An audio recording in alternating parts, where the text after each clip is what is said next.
Hi, I'm Susan from Sunrise Quilt Studio, and today I have a quick sewing project for you. This is a scissor holder. It'll help protect the points of your scissors. This one is made for a pair of 5-inch scissors. They're really fast, they're easy to do, and I hope you enjoy it. I'm going to show you the supplies that you're going to need to make this little case. You're going to need some fusible fleece. You're going to need 2 pieces of fabric, one for your inside and one for the outside. So you have different, you have the same fabric or different fabric, whatever you want. You're going to need a plastic snap, which you can buy these at stores that have fabric departments.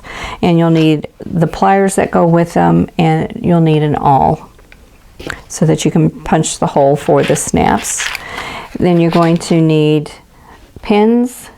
You'll need scissors or your rotary cutter, and you'll need a pencil, and you'll need a piece of paper, and you'll need a ruler. And I think that about covers it. So first thing I'm going to do is show you how to make the pattern. It's really easy. You're going to start at a corner. So if you look at this piece of paper, you can see we have a right angle right here. So just start in the corner of the paper just to make it easy on you, right here. And you just take your ruler and you're going to start at this corner here, and you're going to measure out 3 1/4 inches and make a mark. So right here is 3 1/4, and then you just go down, and you're going to go down 5 3/4 inch. Make a mark there, and then go down 2 more inches and make another mark. Now from this 5 3/4 inch mark, you want to go over 6 inches. So line this up like you would if you were cutting fabric, and you want to make sure you're on the straight of grain. You're going to do the straight edge here. Make sure that is lined up, and then you make a mark at the 6 inch mark. Now you just need to draw 2 lines. So you're going to go from your 6 inch mark to your 7 3/4 inch mark, and draw that line, and then from your 6 inch mark to your 3 1/4 inch mark, and that will make your pattern. And then just cut that out with paper cutting scissors, and you've got your pattern here. And the way this is going to work is hold your right angle here and fold this over to line up with this side, and then you've got your pattern, and then this will be your flap. So that is all you need for this design. So we're going to transfer this over to the fabric, and you want place your fabric so that you've got the wrong sides together, and line those up so that you've got a good right angle.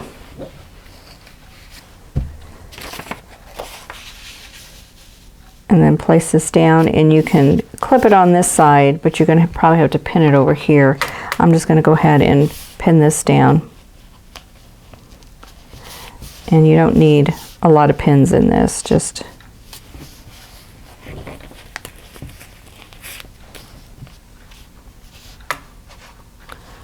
pin these down.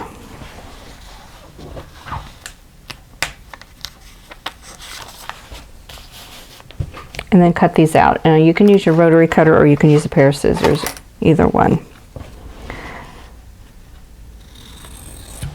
And just cut right along the edge of your pattern.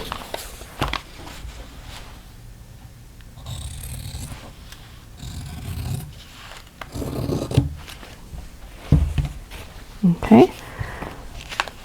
Then remove your pins, and now you need to cut out your fleece. Now the thing is, you want to know what piece you want to put your fleece on. You can put it on either piece, it doesn't really matter. You can put it on your back piece or your front. I'm going to use this as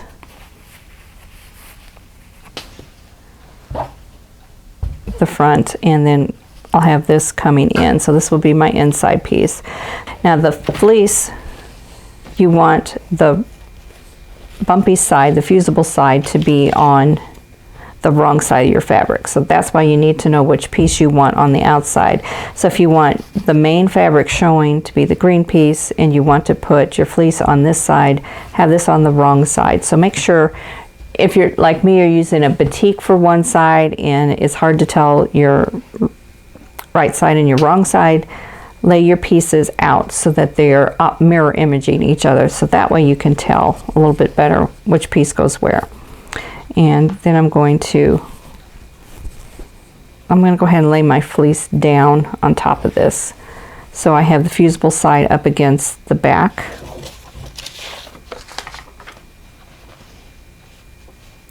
And then just position that however you need to cut it out.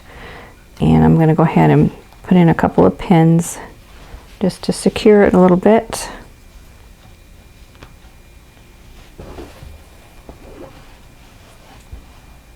And then cut.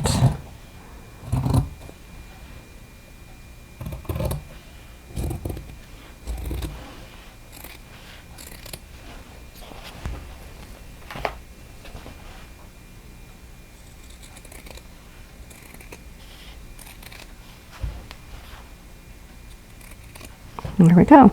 Now you'll need to fuse your fleece to your fabric, and you've already got it laying in the right position. So follow your directions on your fleece on how it needs to be fused down, and just go ahead and fuse that. Now you're going to lay your pieces right sides together.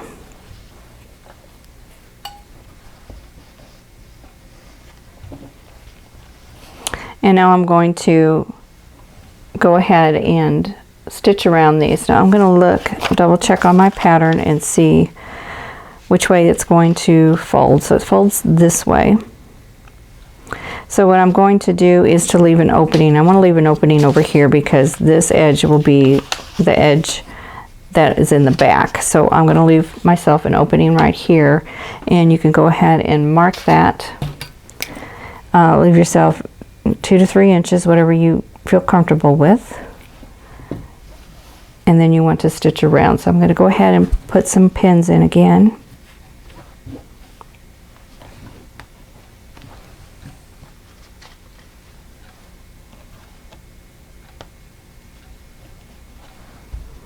And then I'm going to stitch, and I'm going to use a 1/4 inch seam allowance. Now on this one I tried an 1/8 of an inch seam allowance, which worked okay, but it did give me a little bit of trouble. So I'm going to use a 1/4 of an inch on this one. It'll make the case a little bit smaller, but there's plenty of room in this, so it's really not going to affect anything. So there's plenty of wiggle room in here, so that will be fine. So I'm going to stitch this and then I'll be right back. Okay, here's my piece already done, and if you can see on this side I stitched over off the edge, and that should help me when I'm ready to fold this back. So the next thing I need to do is to trim the corners just close to the stitching but not through it, and that will help get rid of some of the bulk. And you can also kind of feather that out a little bit, and which I like to do, especially if I'm using fusible fleece or batting. It just helps get you a better corner.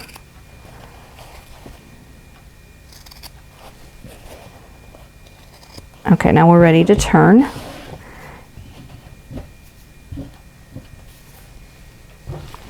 So I'm just going to open this edge and go to the far corner and then just push that in with my finger out through here, and then pull the fabric out. Just turn it right side out.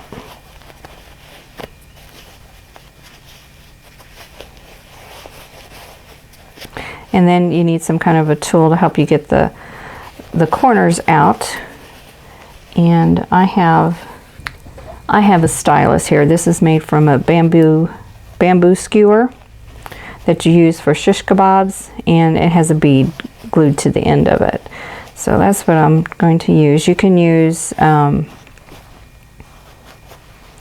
any other pointy object that you've got, like a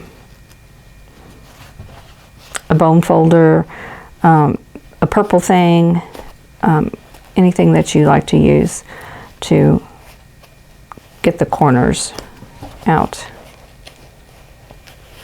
And just get them out as best you can. They're not going to be real pointy because of the fleece in there, but you know, just work at it to get it the best that you can. So that looks pretty good. This one is not as good as the others, but that's not bad. Now we need to iron this. Now we want to kind of flatten it out, and this has got the fleece in it, so that makes it a little bit of a challenge because it's thick. But I'm going to use steam on my iron and just see what I can do.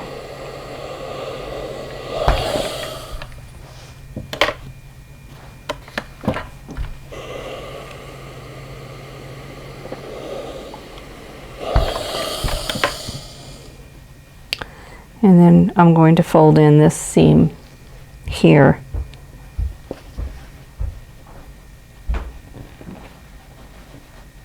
And press that.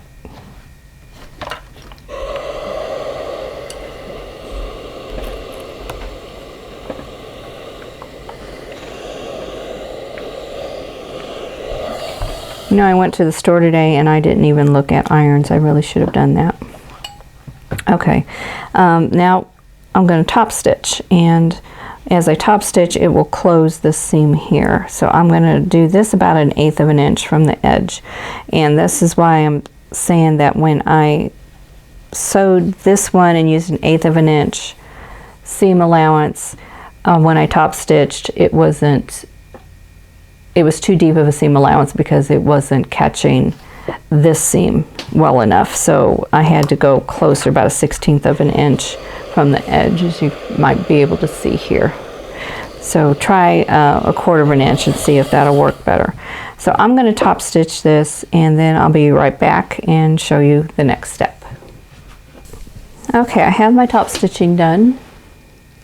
Hopefully you can see. And now it's just a matter of doing one more line of stitching, and we're going to do that by this long edge here with the long point. This is the point you're going to fold, so you can fold it over to this side. Go ahead and press it down.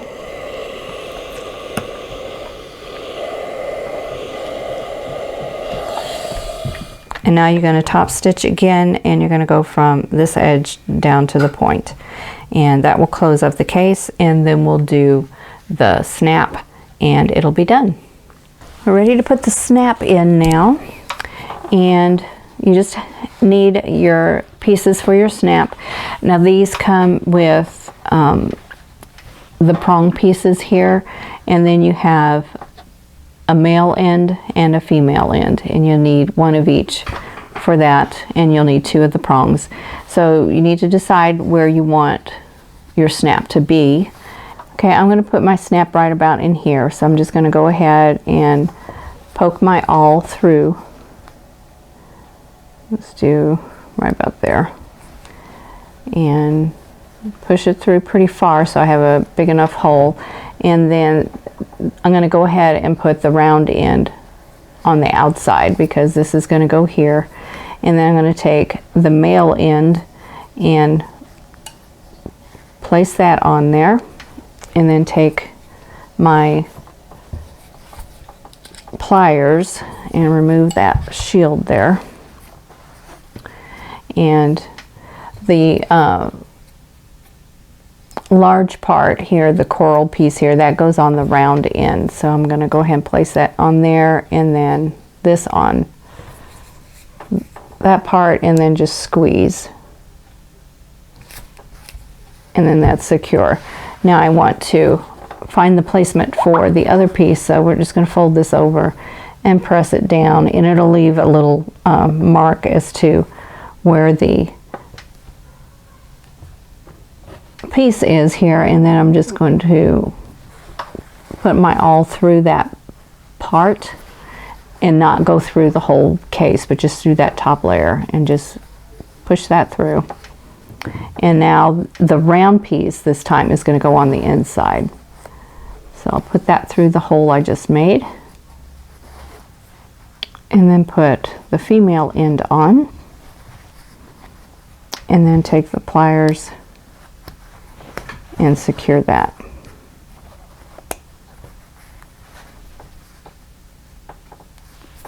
And just give it a squeeze. And there we go. Now we have the snap. There we go. And now my scissors should fit in there.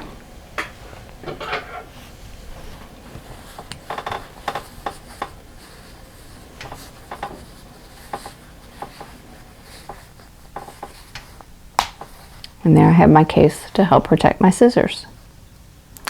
So I hope this was helpful. I hope you enjoyed the video. And if you enjoyed it, please give it a thumbs up and consider subscribing. And I hope to see you in the next video. Thanks for watching. For more quilting ideas, click on the video links. And to keep up with my newest projects, click on the subscribe button. I hope to see you again soon.